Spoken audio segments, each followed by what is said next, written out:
Hello, everyone. Thank you for listening to Movies with Love. This is going to be my review for Captain America Brave New World. Captain America 4 also. So I've seen a lot of reviews about this movie, and the reviews have all sounded the same. So I do want to sound a little bit different as I talk about the movie, and I do want to give a quick review, maybe 5 to 10 minutes. So I guess I'll start by saying the stars. I will give this movie maybe 2.5, 3 out of 5 stars. The movie wasn't really too bad, really. I enjoyed it. The problem is for me is that I actually ended up falling asleep about halfway through the movie. But I've been falling asleep a lot the last 3 days. I think it's this whole full moon thing. But I was trying to force myself to stay up, and when I was in and out of sleep, when I was awake, the scenes were interesting to me. So it wasn't that I was bored of it. The movie didn't really put me to sleep. So, but the scenes that I did see, I was interested in. Unfortunately, there were certain scenes I didn't get the full context of. So, you know, but for the most part, piecing together everything, I enjoyed the movie. I have to give it 2.5 or 3 stars, or 3 stars out of 5. Um, so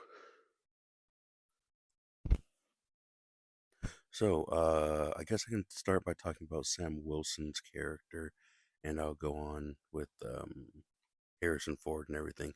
So, not Sam, Anthony Mackie did a great job. I love him as his new Captain America. He did a great job in his role. He did a great job. A lot of people were saying, "Oh, this was supposed to be his big moment as Captain America," but he didn't do that well as Captain America. There can only be one Captain America, which is Steve Rogers and everything. And I don't think that people understand that the idea of Captain America isn't the character; it's actually the symbol. And they explain that in Falcon and the Winter Soldier, that the idea of Captain America is just an image or representation of the country, basically. It's just a representation of something, is what the shield means and what the entity of Captain America represents. It's not so much as the hero or the character. And I don't think a lot of people know that because I've seen a lot of reviews. I've seen a lot of people in comment sections, just a lot, and a lot of people are just like, oh, there's only one Captain America, Steve Rogers. I don't get that it's the symbolism.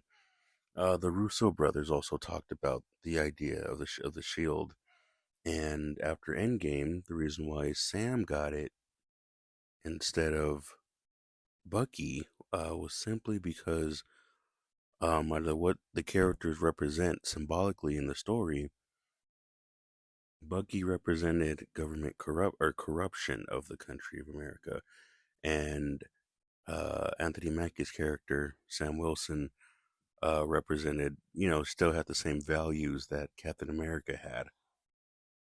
So that's why Captain America chose Falcon to get, or Sam to get the shield, because of what the character symbolized. So a lot of people say that they feel like Bucky should have gotten the shield, but again, for the story sake of story, Bucky represented corruption in his character and symbolism of his character. So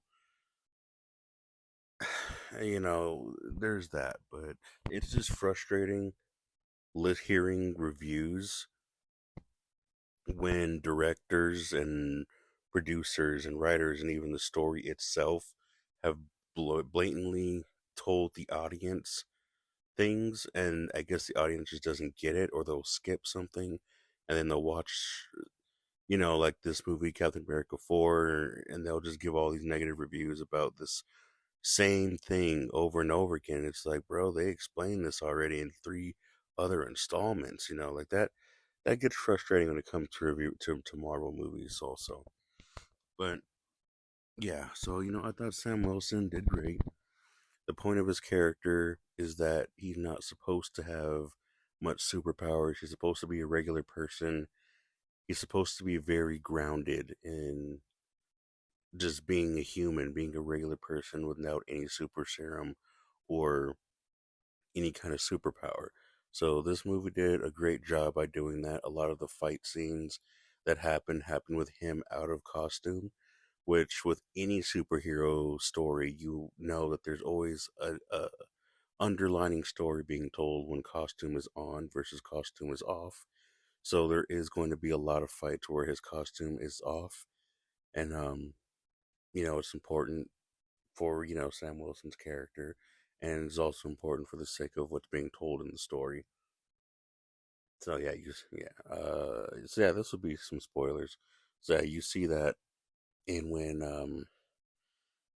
when Sam gets attacked when he's in his SUV, his truck, and it gets blown up, and the dude throws a grenade and everything, and they're fighting in the junkyard.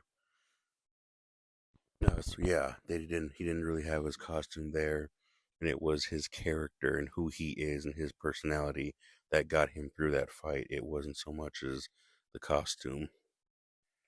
So anyway, already 6 minutes in. So yeah, Sam did great. He's great. The whole Captain America situation is what it is. A lot of people wanted to compare this movie to Captain America Winter Soldier. And right here, I have a huge problem, and I'm going to try and get through this real quick. The problem with reviewing Marvel movies is the fact that everybody compares Marvel movies with other Marvel movies that are in the universe. And that I don't think is fair. It's very unfair because it's almost impossible to review a movie on its own for what it is instead of what it can contribute to a bigger overall universe. There are some people who don't want, who are complaining about stuff about, you have to watch 30 movies just to understand what's going on here. You have to watch this to understand this movie. And it's like, this Captain America 4 kind of wanted to get away from that. Captain America 4 kind of wanted to, bring an audience back in, but gently, but like not overwhelm the audience too much with too much lore. They wanted to keep it simple. They wanted to, keep the story interesting, but, not have any multiverse stuff in it, not have any overcomplicated story arcs or, that connect from other movies. It did. This movie did connect a couple of other movies together, but overall, um, you know, it's just this movie just kept it simple for the most part. It kept it simple. So not really any multiverse stuff, and they're just trying to keep it grounded for the audience to come back. So it wasn't too crazy. A lot of people are comparing this to Winter Soldier. It's funny because I didn't get that at all, except for when Isaiah got when some of the people got triggered by the song, and they ended up turning into rogue agents and everything. But then again, I can't say that the movie sucks for copying Winter Soldier because when you have spy movies, or there's dozens of spy movies that have characters that are secret agents or that are triggered by certain words or triggered by certain songs and stuff like that. There are just multiple movies. But the fact that this one movie is in a universe that has another movie that talks about mind control, a lot of people say, oh, it's just a recycled idea. But it's like, come on, dog. We got millions of spy movies out there. We got millions of action movies. You can't sit here and look at every Marvel movie and then compare them to every other action movie out there. Like, you know what I mean? It's just not fair. But yeah, if you're looking for, Winter Soldier vibes, and it's like it's not as big as Winter Soldier was, then some people said they were disappointed because it felt like the movie tried to be Winter Soldier but wasn't as big. So that right there took them out of the movie simply because they compared it to another movie, and it wasn't as good as the movie they compared it to. That's not fair for the individual movie itself. The action was fine. The action was good. I love the story for what it was, for what the story was itself as a movie. Um, what else did I like? Um,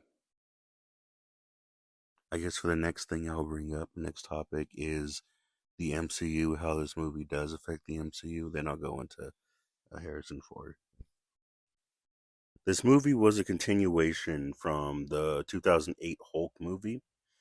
Um, before Mark Ruffalo, I believe his name was, before Mark got his role in as the Hulk. So this movie does continue from the 2008 Hulk movie. The villain of this movie was the character that was on the chair or on the table in the 2008 Hulk movie, and he like fell off the chair, and I guess the plasma hit his brain or something, and he started mutating, and he smiled at the camera, and that was the last that we saw of his character. So now here we are, but like 10, like 15 years later ish, and yeah. So that was who the villain was in this movie. And the Eternals, the Celestial. I believe his name. I believe his name was Azazel. I think the Celestial that didn't make it in the Eternals that came out of the ocean and stopped halfway there. I believe his name was Azazel, but don't quote me on that. So that giant celestial that was from the movie Eternals, and adamantium that was the metal used for Wolverine. Yeah, yeah, kind of an X-Men thing. Um, Falcon and the Winter Soldier. That is where the character Isaiah came from. Um, the man that Sam was trying to prove innocent and everything. Um, so Falcon and the Winter Soldier comes into this, and also how he got the suit and how he got the shield and everything. So uh, yeah, Falcon and the Winter Soldier, and honestly, that is all that I can think of right now.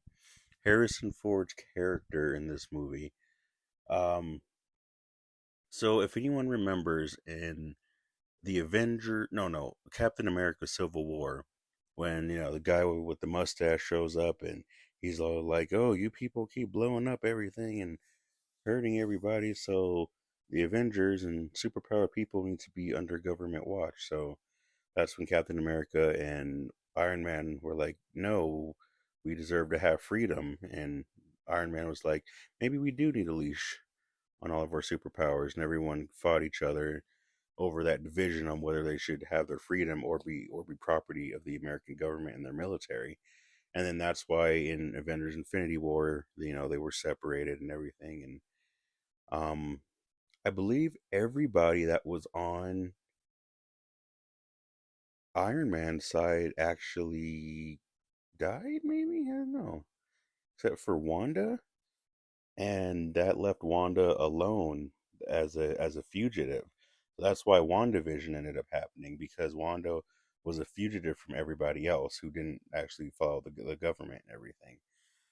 So so that kind of went into so that the guy who started all of that, um that was actually Harrison Ford's character. The original actor who did it unfortunately passed away recently, but yeah, that's who that was. He was also the military and guy who was hunting the Hulk in the 2008 Hulk movie.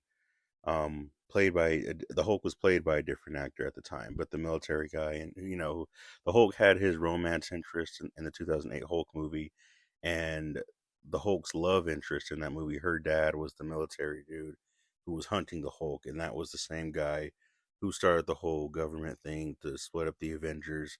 And then in this movie, it is Harrison Ford, so that is the same character. He's been around for a minute, and watching these movies all these years, actually took me a while to actually figure that out to learn that.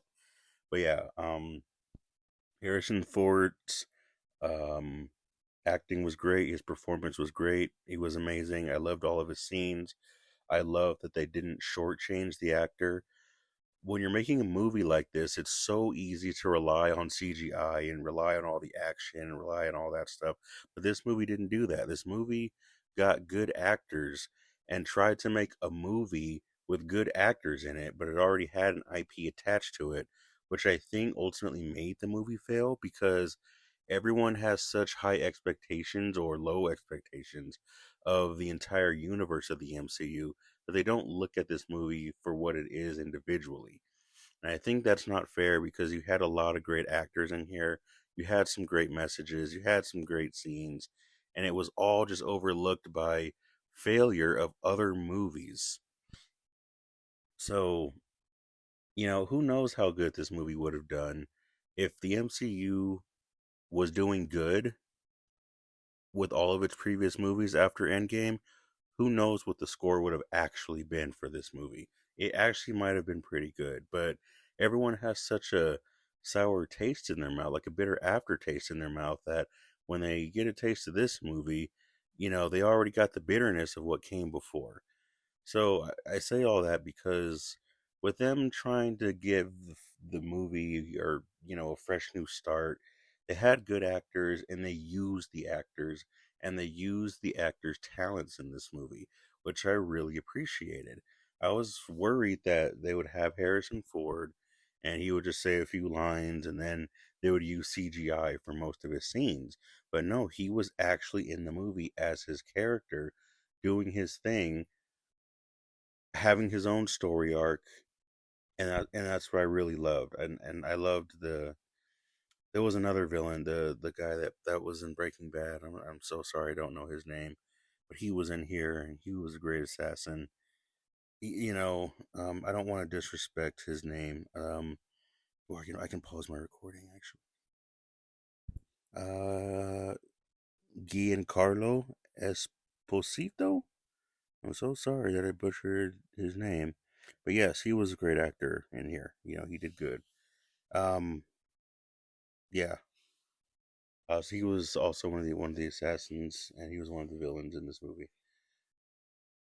So I'm trying to think how else did this really impact the MCU? I'm not entirely sure. Like I said, the whole Captain America thing. I'm actually recording this a day later, around 10 minutes and 30 seconds. My mic died, so I actually don't remember what I already reviewed. So if I repeat myself, I'm sorry. Yeah, so Sam Wilson, he's all right as Captain America, but he's different. Okay, so the fight with um with Sam's character in the Red Hulk, good fight. Everybody is very judgmental about that fight because they said, "Oh, Falcon had or Captain America Falcon, he had Wakandan wings, then he had Ant Man's helmet, and then he had vibranium shield, and it was like he had a bunch of different superheroes pieces on himself, and it was like I guess a lot of people were kind of like whatever. I don't like they had their judgments about that, which is weird because I didn't notice. I was actually wondering why his wings were purple for a while, but but yeah, fight was good. The Red Hulk design was beautiful. Um, I like how they kept Sam Wilson's humanity in check in this movie. And when he fought someone like the Hulk, he was like, "We both know you can kill me in one punch."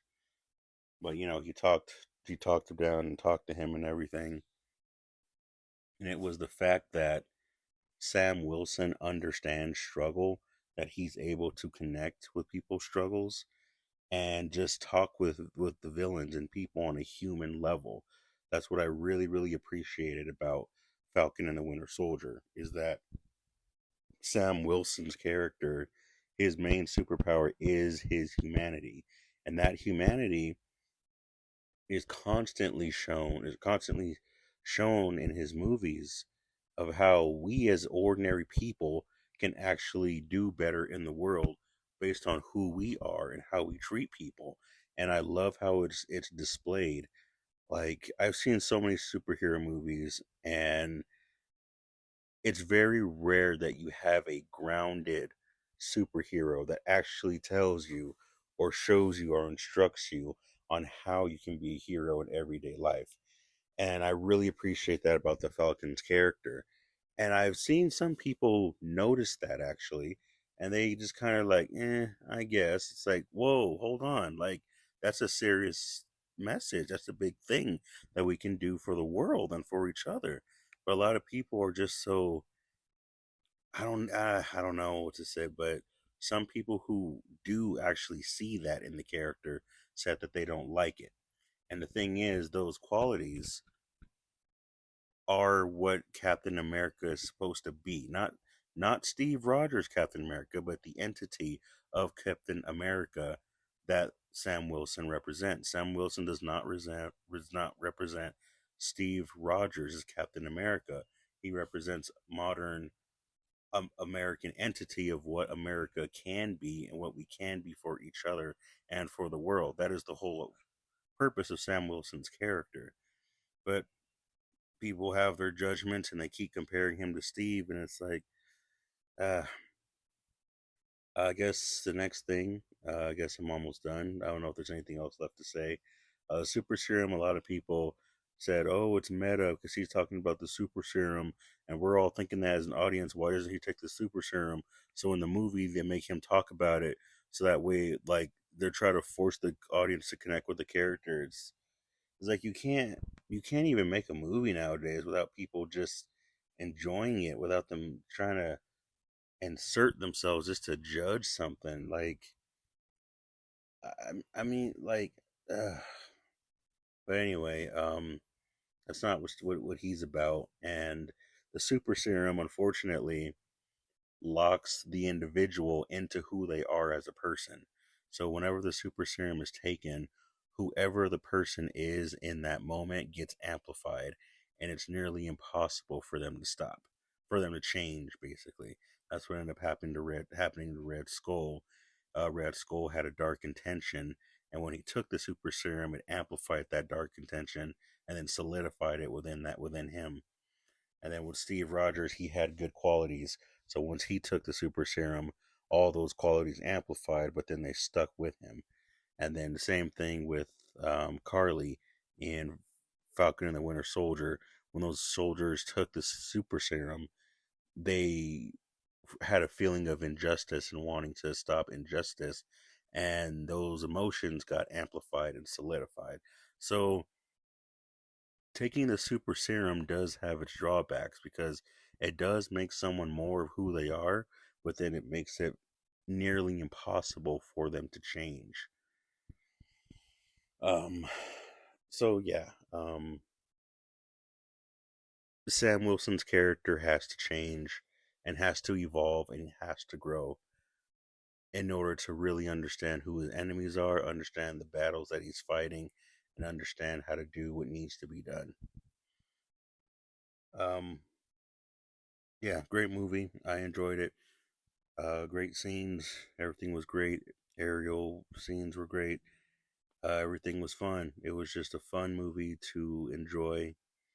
Um, um, no agenda stuff, no woke stuff.